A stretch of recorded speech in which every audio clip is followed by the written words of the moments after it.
Namaku Raka. Jika dilihat dari luar, hidupku mungkin terlihat biasa saja, bahkan bisa dibilang cukup bahagia.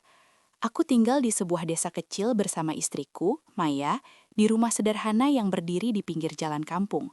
Rumah itu tidak besar, tapi cukup untuk kami berdua hidup dengan nyaman.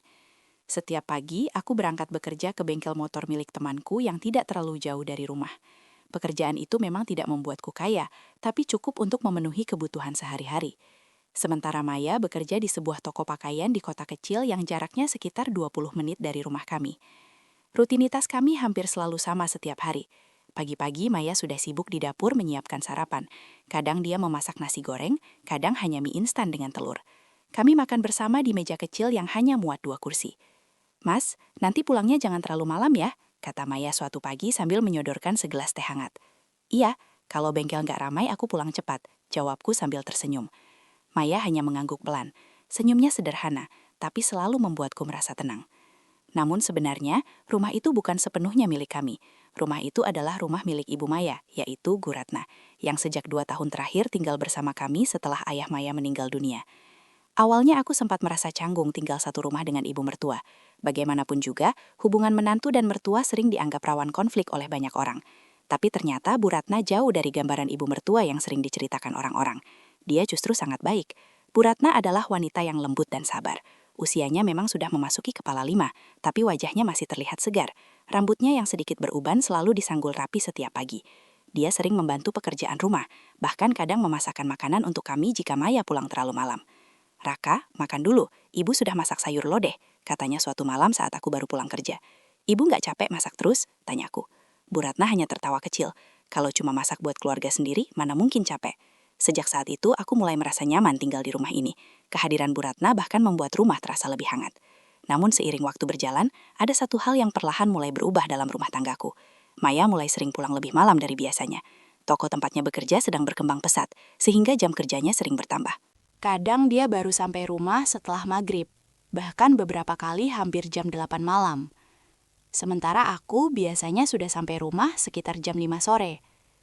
Itu berarti ada waktu cukup lama di rumah di mana hanya ada aku dan Bu Ratna. Awalnya kami jarang berbicara, paling hanya saling menyapa.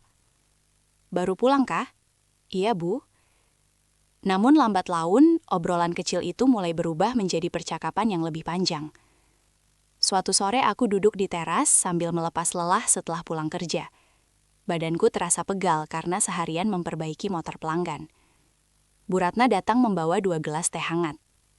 Nih, minum dulu biar segar, katanya sambil meletakkan gelas di meja kecil. Terima kasih, Bu. Kami duduk berdampingan di kursi kayu yang menghadap jalan kampung. Matahari mulai turun dan angin sore berhembus pelan. Awalnya kami hanya membicarakan hal-hal sederhana, tentang cuaca, tentang harga sembako yang naik, atau tentang tetangga yang baru saja memperbaiki rumah. Tapi entah bagaimana, suatu hari pembicaraan kami berubah arah. Kerja di bengkel capek ya, Kak? Tanya Bu Ratna tiba-tiba. Aku menghela napas panjang. Lumayan, Bu. Kadang kalau lagi ramai bisa sampai malam. Bu Ratna mengangguk pelan, seolah memahami. Maya juga sering cerita kalau kamu pekerja keras. Aku tersenyum tipis mendengarnya. Namun setelah itu, aku tiba-tiba berkata sesuatu yang sebenarnya tidak pernah aku ceritakan pada siapapun. Kadang aku merasa capek bukan cuma karena kerjaan, Bu. Bu Ratna menoleh.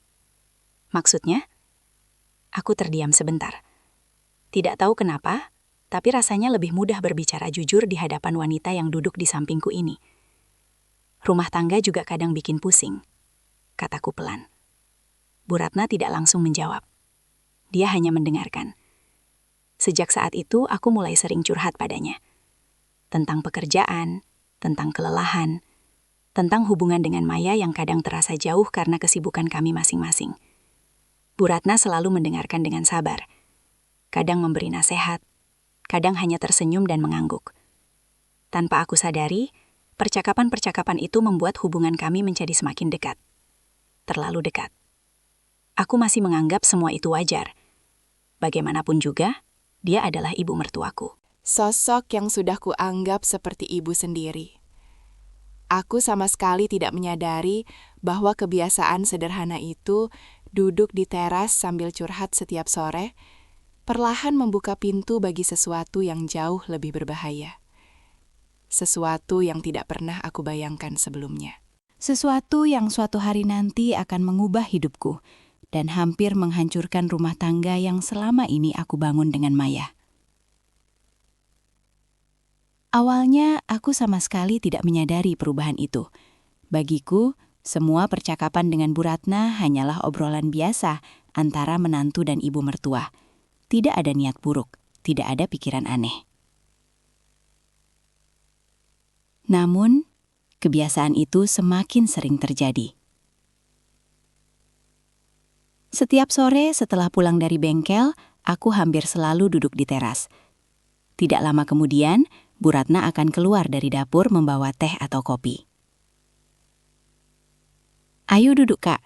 Ibu juga lagi istirahat," katanya suatu sore. Aku hanya mengangguk. Obrolan kami semakin panjang dari hari ke hari, kadang sampai matahari benar-benar tenggelam. Kami membicarakan banyak hal, masa muda Bu Ratna, kehidupan rumah tangganya dulu dengan almarhum suaminya, sampai cerita-cerita masa kecil Maya yang belum pernah kudengar sebelumnya. Kadang aku tertawa mendengar ceritanya. "Jadi, dulu Maya itu bandel juga ya, Bu?" Bu Ratna itu tertawa kecil. "Bandel sekali malah. Waktu kecil dia pernah kabur dari rumah, cuma gara-gara nggak dibelikan es krim." Aku menggeleng sambil tersenyum. Percakapan seperti itu membuat suasana terasa hangat. Aku bahkan merasa rumah ini lebih hidup ketika ada Bu Ratna yang sering menemaniku mengobrol. Namun ada satu hal yang tidak kusadari saat itu.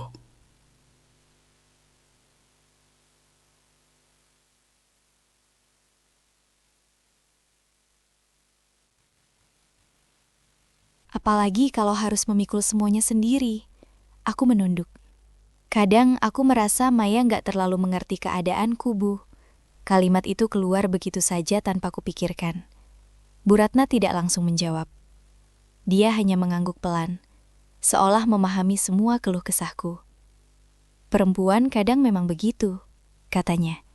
"Bukan karena tidak peduli, tapi karena mereka juga punya beban sendiri." Aku menatapnya. Dalam cahaya lilin yang redup, wajah Bu Ratna terlihat berbeda. Lebih lembut, lebih dekat. Aku tidak tahu kenapa tiba-tiba suasana terasa canggung.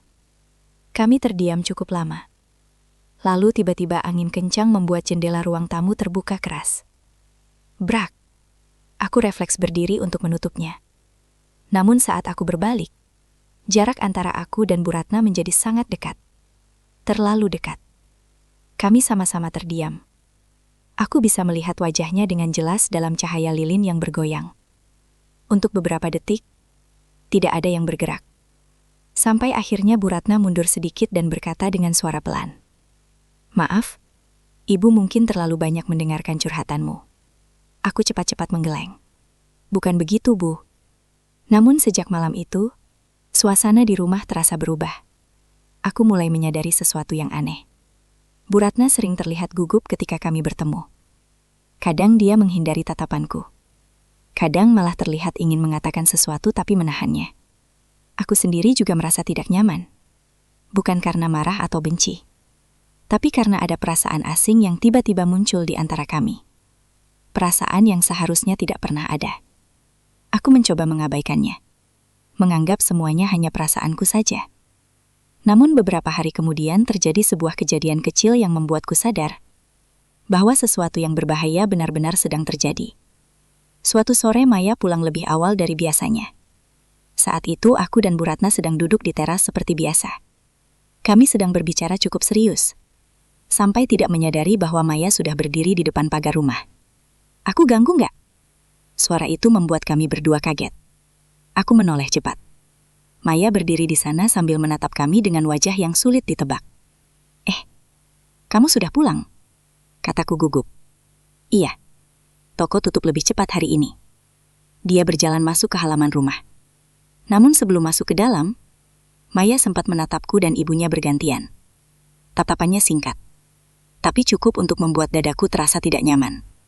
Saat itulah untuk pertama kalinya aku merasa takut.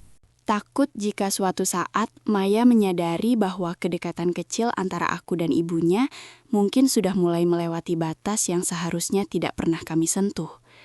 Sejak hari itu, perasaan tidak nyaman terus menghantuiku. Tatapan Maya sore itu terus terbayang di kepalaku. Walaupun dia tidak mengatakan apa-apa, aku merasa seolah-olah dia mulai memperhatikan sesuatu yang selama ini tidak pernah dia curigai. Dan justru disitulah masalah sebenarnya dimulai. Aku mulai menjaga jarak dengan Bu Ratna. Jika biasanya kami sering duduk bersama di teras setiap sore, sekarang aku memilih langsung masuk kamar ketika pulang kerja. Kadang aku pura-pura sibuk memainkan ponsel, kadang aku sengaja membantu tetangga di depan rumah agar tidak terlalu lama berada di dalam. Namun anehnya, semakin aku mencoba menjauh, suasana rumah justru terasa semakin canggung. Bu Ratna juga terlihat berubah. Dia menjadi lebih pendiam, tidak lagi sering mengajakku mengobrol seperti dulu. Bahkan beberapa kali dia terlihat buru-buru masuk ke dapur ketika aku datang. Perubahan itu seharusnya membuatku lega, tapi justru membuat hatiku semakin gelisah. Suatu sore, aku pulang kerja lebih cepat dari biasanya. Hujan baru saja berhenti dan udara terasa lembab. Saat masuk ke rumah, aku melihat Bu Ratna sedang duduk sendirian di ruang tamu. Dia terlihat melamun. "Ibu," dia terkejut sedikit ketika melihatku. "Oh, kamu sudah pulang, Kak?" Aku mengangguk. Untuk beberapa saat kami hanya berdiri saling menatap dengan canggung. Lalu akhirnya aku memberanikan diri berbicara. "Bu, tentang malam itu?" Kalimatku terhenti. Bu Ratna langsung menunduk. "Kita sebaiknya melupakan semuanya," katanya pelan. Aku menghela napas panjang. Iya, aku juga berpikir begitu. Namun kenyataannya, melupakan sesuatu ternyata tidak semudah mengucapkannya. Hari-hari berikutnya terasa semakin berat. Maya mulai sering bertanya hal-hal kecil yang membuatku gugup. "Mas, akhir-akhir ini ibu kok sering kelihatan sedih ya?" "Sedih? Enggak juga," jawabku cepat. "Tapi aku perhatikan dia sering melamun." Aku hanya mengangkat bahu seolah tidak tahu apa-apa. Padahal di dalam hati aku semakin panik. Rumah yang dulu terasa hangat sekarang berubah menjadi tempat paling menegangkan dalam hidupku. Setiap hari aku harus berpura-pura tidak terjadi apa-apa. Setiap hari aku harus menahan rasa bersalah yang semakin besar. Akhirnya aku membuat sebuah keputusan. Aku harus memperbaiki semuanya, sebelum semuanya benar-benar hancur. Aku mulai berusaha memperbaiki hubunganku dengan Maya. Aku pulang lebih cepat dari bengkel. Kadang aku mengajaknya makan malam di luar. Kadang kami hanya berjalan-jalan di sekitar desa seperti dulu saat masih pacaran. Suatu malam Maya tersenyum sambil berkata, "Mas, sekarang berubah ya?" Aku menatapnya. "Berubah gimana?" "Kamu lebih perhatian." Aku memaksakan senyum. "Memang harus begitu kan?" Maya tertawa kecil. Melihat senyumnya membuat dadaku terasa sesak. Karena semakin baik aku memperlakukan Maya, semakin besar rasa bersalah yang kurasakan. Sementara itu, Bu Ratna semakin menjaga jarak. Kami hampir tidak pernah berbicara berdua lagi. Jika ada Maya di rumah, suasana terasa normal. Tapi jika hanya ada kami berdua, udara seolah menjadi berat. Suatu malam aku pulang dari bengkel agak terlambat. Lampu ruang tamu masih menyala. Aku melihat Bu Ratna duduk sendirian di sana. Sepertinya dia sedang menungguku. "Ada apa, Bu?" tanyaku hati-hati. Dia menatapku dengan wajah serius. "Raka, Ibu ingin bicara sebentar." Nada suaranya membuat jantungku berdetak keras. Aku duduk di kursi seberangnya. "Ada apa?" Bu Ratna terlihat ragu sejenak sebelum akhirnya berkata, "Ibu merasa kita tidak bisa terus seperti ini." Aku menelan ludah. "Maksud Ibu?" Dia menarik napas dalam-dalam. Maya mulai memperhatikan perubahan di rumah ini. Dadaku langsung terasa dingin. Ibu takut suatu saat dia akan tahu semuanya. Kalimat itu membuat pikiranku kacau. Itulah ketakutan terbesar yang selama ini mencoba ku hindari. "Apa yang harus kita lakukan, Bu?" tanyaku pelan. Bu Ratna menatap lantai. Satu-satunya cara adalah menjaga jarak. Aku mengangguk perlahan. Itulah keputusan paling masuk akal. Namun hidup seringkali tidak berjalan sesuai rencana. Karena semakin keras aku mencoba menutup rahasia itu, semakin banyak kejadian kecil yang justru mendekatkannya pada satu kemungkinan yang paling menakutkan. Kemungkinan bahwa suatu hari nanti, Maya akan menemukan kebenaran yang selama ini kami sembunyikan. Pikiran itu terus menghantuiku siang dan malam. Setiap kali Maya menatapku terlalu lama, jantungku langsung berdegup kencang. Setiap kali dia bertanya sesuatu yang terdengar biasa, pikiranku langsung dipenuhi ketakutan. Seolah-olah rahasia yang kami sembunyikan sudah hampir terbongkar. Namun yang membuat semuanya semakin menegangkan adalah perubahan sikap Maya sendiri. Dia mulai lebih sering berada di rumah. Jika dulu dia sering pulang larut karena pekerjaan di toko, sekarang dia justru sering pulang lebih cepat. Bahkan beberapa kali dia tiba di rumah saat aku baru saja sampai dari bengkel. Awalnya aku mencoba berpikir positif. Mungkin dia hanya sedang tidak terlalu sibuk. Namun suatu malam, saat kami sedang makan malam bertiga di meja kecil dapur, Maya tiba-tiba berkata sesuatu yang membuat sendok di tanganku berhenti bergerak. Ibu akhir-akhir ini sering kelihatan gugup. Bu Ratna yang sedang menyendok sayur langsung terdiam. Gugup? Maksud kamu apa? Tanyanya mencoba terdengar biasa. Maya menatap ibunya dengan serius. Aku cuma merasa ibu berbeda. Aku menunduk, berpura-pura fokus pada nasi di piringku. Berbeda gimana? Tanya Bu Ratna lagi. Maya mengangkat bahu pelan. Gak tahu, cuma perasaan saja. Suasana meja makan langsung terasa canggung. Tidak ada yang berani berbicara lagi setelah itu. Malam itu aku hampir tidak bisa tidur.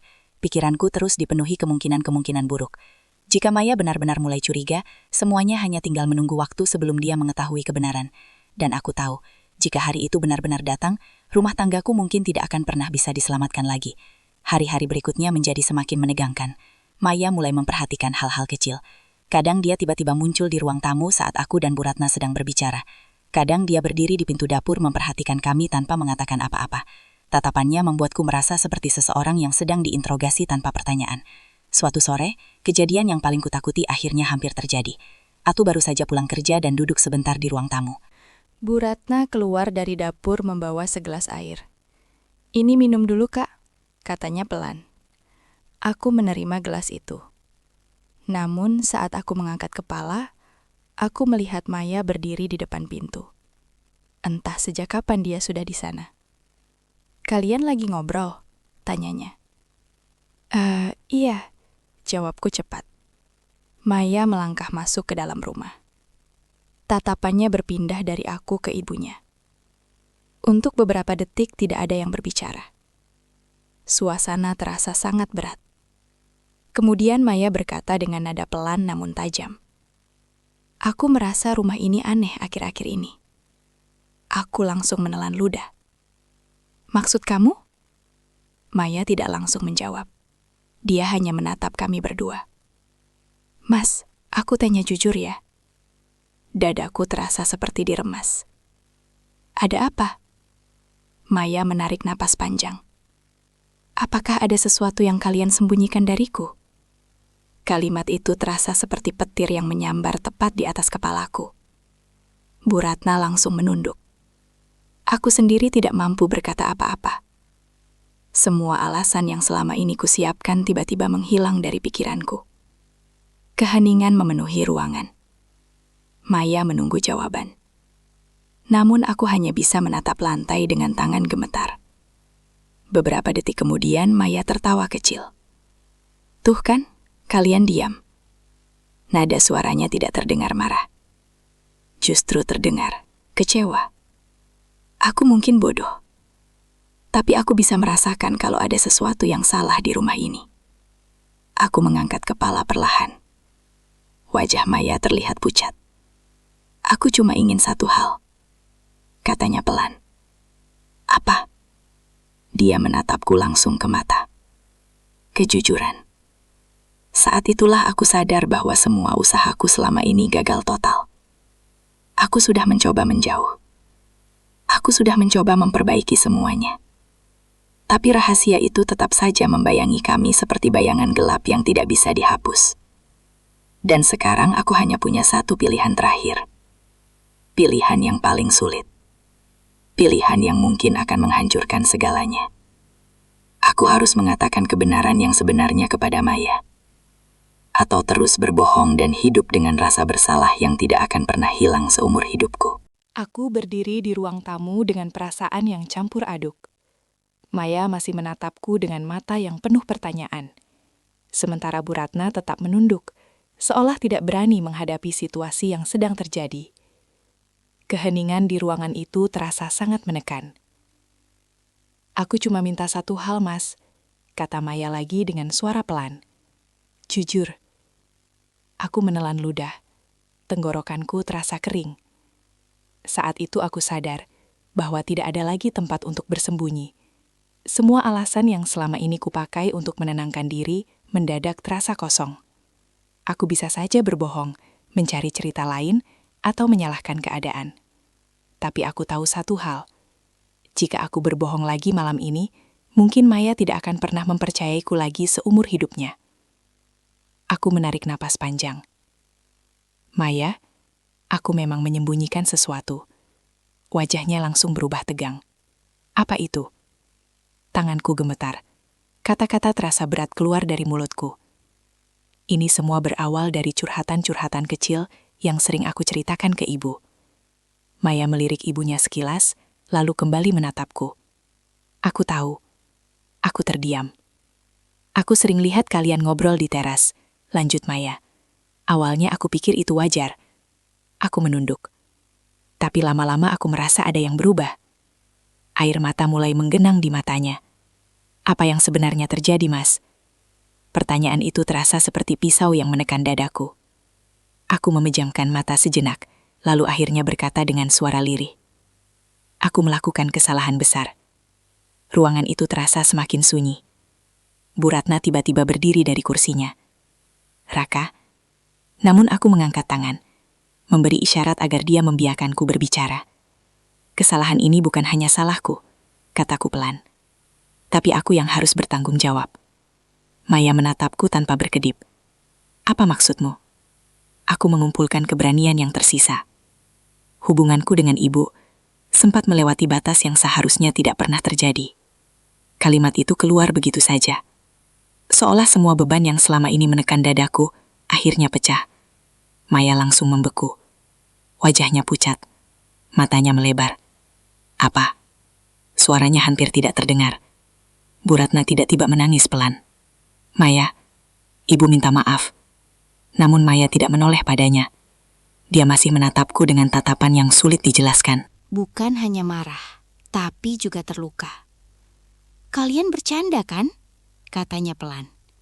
Tidak ada yang menjawab. Beberapa detik kemudian, Maya mundur satu langkah. Air matanya mulai jatuh. "Mas, bilang ini bohong." Aku tidak bisa berkata apa-apa. Dan keheningan itulah yang menjadi jawaban. Maya menutup mulutnya dengan tangan, mencoba menahan tangis. Aku nggak percaya." Bu Ratna mendekat sedikit. "Maya, ibu sangat menyesal." "Jangan dekat-dekat aku." Maya tiba-tiba berteriak. Itu pertama kalinya aku melihatnya semarah itu. Dia menangis sambil menggeleng-gelengkan kepala. "Kenapa?" katanya dengan suara pecah. Tidak ada jawaban yang cukup untuk pertanyaan itu. Aku hanya bisa berdiri dengan perasaan hancur. Namun setelah beberapa menit yang terasa sangat panjang, Maya perlahan duduk di kursi. Tangisnya mulai mereda. "Aku ingin tahu satu hal," katanya pelan. Aku menatapnya. "Apakah ini masih terjadi sekarang?" Aku cepat menggeleng. "Tidak." Bu Ratna juga berkata dengan suara bergetar. "Itu hanya kesalahan yang terjadi sekali, dan ibu sangat menyesal." Maya menunduk. Air mata kembali jatuh di pipinya. Ruangan itu kembali sunyi. Namun kali ini keheningan itu terasa berbeda. Bukan lagi keheningan yang dipenuhi rahasia, melainkan keheningan setelah sebuah kebenaran yang menyakitkan akhirnya terbuka. Beberapa saat kemudian, Maya berkata dengan suara lelah. "Aku butuh waktu." Aku mengangguk pelan. Aku mengerti. Lalu dia berdiri dan berjalan menuju kamarnya tanpa mengatakan apa-apa lagi. Pintu kamar tertutup pelan. Aku dan Bu Ratna hanya bisa berdiri di ruang tamu dengan perasaan hancur. Namun di tengah semua kekacauan itu, ada satu hal yang akhirnya terjadi malam itu. Untuk pertama kalinya sejak semuanya dimulai, Tidak ada lagi rahasia yang tersisa di rumah ini. Namun, kenyataan itu tidak serta-merta membuat semuanya menjadi lebih baik. Malam itu adalah malam paling panjang dalam hidupku. Setelah Maya masuk ke kamarnya dan menutup pintu, rumah yang biasanya terasa hangat berubah menjadi tempat yang sangat sunyi dan menekan. Aku duduk di ruang tamu dengan kepala tertunduk. Bu Ratna masih berdiri tidak jauh dariku, sambil sesekali mengusap air matanya. "Apa yang sudah kita lakukan?" katanya lirih. Aku tidak menjawab. Karena sebenarnya aku juga tidak tahu bagaimana harus memperbaiki semua ini. Kesalahan itu sudah terjadi. Dan sekarang dampaknya terasa begitu nyata. Tidak lama kemudian, Bu Ratna berjalan pelan menuju kamarnya. Sebelum masuk, dia sempat menoleh ke arahku. "Besok, Ibu akan bicara dengan Maya," katanya pelan. Aku hanya mengangguk. Malam itu hampir tidak ada yang bisa tidur di rumah kami. Aku berbaring di kamar dengan pikiran yang terus berputar. Bayangan wajah Maya yang penuh luka terus muncul di kepalaku. Aku tahu satu hal dengan pasti. Jika Maya memutuskan untuk meninggalkanku setelah semua ini, aku tidak akan punya hak untuk menahannya. Pagi datang dengan suasana yang masih berat. Biasanya Maya sudah berada di dapur menyiapkan sarapan. Tapi pagi itu dapur kosong. Aku keluar kamar dan melihat Bu Ratna sedang duduk di meja makan sendirian. "Maya masih di kamar?" tanyaku. Bu Ratna mengangguk pelan. Dia menangis hampir semalaman. Dadaku terasa sesak. Beberapa saat kemudian, pintu kamar Maya akhirnya terbuka. Dia keluar dengan wajah pucat dan mata yang sembab. Tidak ada yang berani berbicara terlebih dulu. Kami bertiga duduk di meja makan dengan suasana yang sangat sunyi. Akhirnya Bu Ratna yang membuka pembicaraan. "Maya, Ibu ingin meminta maaf." Maya tidak menatapnya. Tidak ada kata yang bisa membenarkan apa yang sudah terjadi. Lanjut Bu Ratna dengan suara bergetar. "Ibu juga tidak meminta kamu langsung memaafkan Ibu." Air mata kembali mengalir di pipinya. "Ibu hanya ingin kamu tahu bahwa Ibu sangat menyesal." Ruangan kembali hening. Kemudian Maya perlahan menoleh ke arahku. "Mas, aku juga ingin dengar dari kamu." Aku menelan ludah. "Maafkan aku, Maya. Hanya itu yang bisa kukatakan." Aku tahu kata maaf tidak akan pernah cukup untuk memperbaiki luka sebesar ini. Tapi itu satu-satunya hal yang bisa keluar dari mulutku saat itu. Maya menutup matanya sebentar, seolah mencoba menenangkan dirinya sendiri. "Aku sangat marah, sangat kecewa," katanya pelan. Aku menunduk. Tapi aku juga tahu satu hal. Aku mengangkat kepala. "Mas sudah jujur tadi malam." Aku terdiam. Kalau Mas terus berbohong, mungkin semuanya akan lebih buruk. Air mata kembali jatuh di pipinya. Tapi aku butuh waktu untuk memproses semuanya. Aku mengangguk perlahan. Aku akan menunggu. Saat itulah Bu Ratna berkata sesuatu yang tidak kami duga. "Ibu akan pergi dari rumah ini." Aku dan Maya langsung menoleh bersamaan. "Maksud Ibu?" tanya Maya. "Ibu akan tinggal sementara di rumah kakak Ibu di kota." Maya terlihat kaget. "Bu?" Namun Bu Ratna menggeleng pelan. "Ini keputusan terbaik untuk semua orang."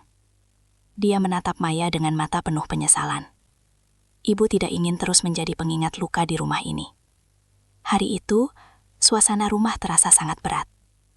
Beberapa hari kemudian, Bu Ratna benar-benar pergi ke kota untuk tinggal bersama kakaknya. Rumah kami terasa jauh lebih sepi setelah itu. Hubunganku dengan Maya tidak langsung membaik. Ada jarak yang tidak terlihat di antara kami. Kadang kami berbicara seperti biasa, tapi kadang keheningan kembali muncul tanpa kami sadari. Namun kami berdua mencoba bertahan. Aku mulai lebih banyak menghabiskan waktu di rumah. Kami sering berbicara dari hati ke hati tentang masa depan, tentang kepercayaan, dan tentang bagaimana memperbaiki hubungan kami yang hampir hancur. Proses itu tidak mudah. Butuh waktu berbulan-bulan. Namun perlahan sesuatu mulai berubah. Suatu malam, saat kami duduk di teras seperti dulu, Maya berkata pelan, "Aku masih terluka, tapi aku juga tidak ingin kehilangan rumah tangga ini." Aku menatapnya dengan harapan yang kembali muncul. "Aku juga tidak ingin kehilanganmu." Maya menghela napas panjang. "Kalau kita ingin memperbaiki semuanya, kita harus mulai dari awal lagi." Aku mengangguk. Mulai dari kejujuran. Angin malam berhembus pelan di teras rumah kami. Malam itu, tidak ada lagi rahasia. Tidak ada lagi kebohongan. Hanya dua orang yang sedang mencoba membangun kembali sesuatu yang hampir hancur. Dari semua kejadian itu, aku belajar satu hal penting dalam hidup. Rumah tangga bukan hanya tentang cinta, tapi tentang batas, kepercayaan, dan tanggung jawab. Karena ketika batas itu dilanggar, luka yang muncul bisa menghancurkan segalanya. Namun jika masih ada kejujuran, dan masih ada keinginan untuk memperbaiki, bahkan hubungan yang hampir runtuh pun masih memiliki kesempatan untuk berdiri kembali.